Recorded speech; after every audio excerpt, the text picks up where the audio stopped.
tayo ngayon sa Bental's Tesla Supercharger.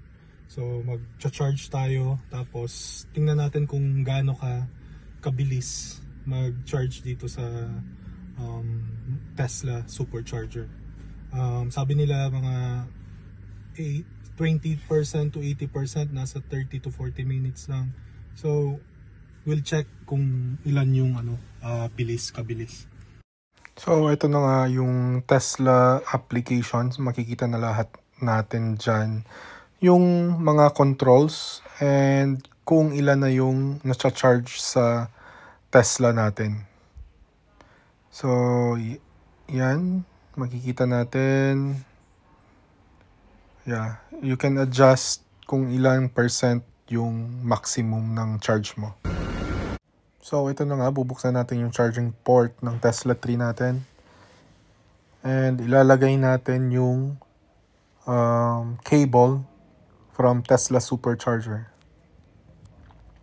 So yan, makikita natin dyan sa screen na yan kung magkano yung rate, kung ilan yung duration, kung nakalagay bang ng tama yung cable port mo.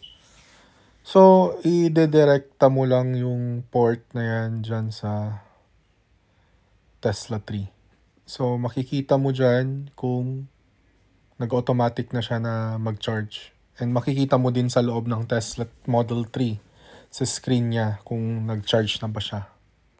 So eto na nga, nagsisimula na tayo mag-charge. Nagsimula sa 60%, tapos ni-maximum ko sa 100% yung pag-charge ng Tesla.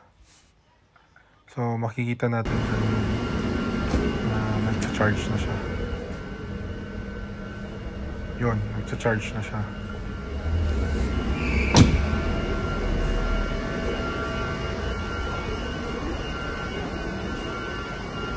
So after ilang minutes, naging 70%.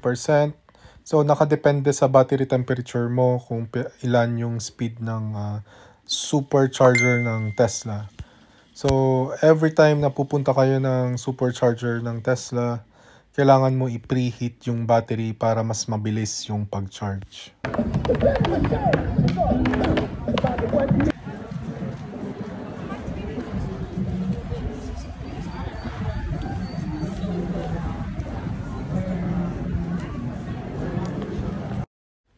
So pag nakarating na sa 90% yung battery ng Tesla mo, ay biglang babagal yung speed ng Tesla Supercharger. So design talaga siya na ganun. So almost 100% na yung charge natin.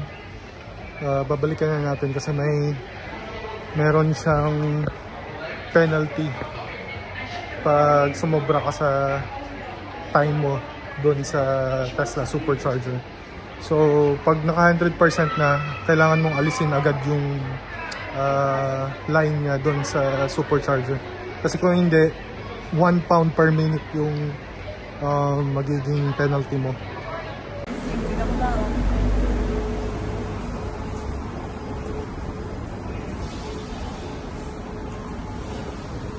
So tingnan natin kung ilan na yung na-charge. So nasa 98% na tayo. 7 kilowatt na lang yung speed. So nagpa-fluctuate yung speed niya. So charge duration is 46 minutes. Lahat na nakuha nating energy is 20 kilowatt.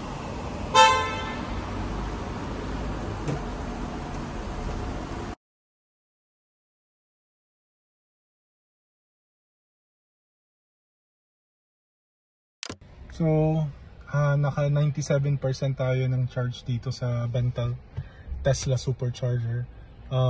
Binayaran ko is from 60% to 97%, nasa 7.6 pounds lang. So papakita ko yung resibo mamaya. So titingnan ko dun sa Tesla application. So ngayon pupunta tayo ng IKEA Reading.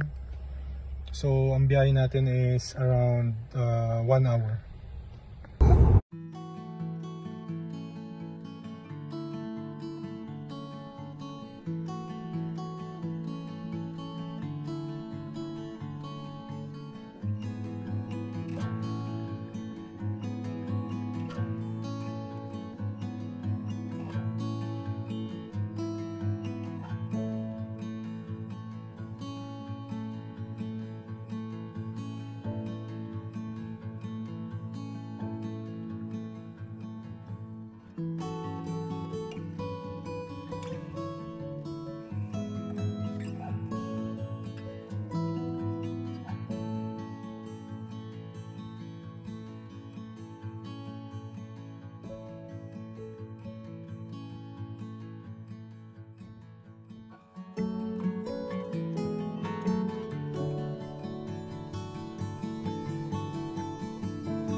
ito, dito na tayo sa bahay.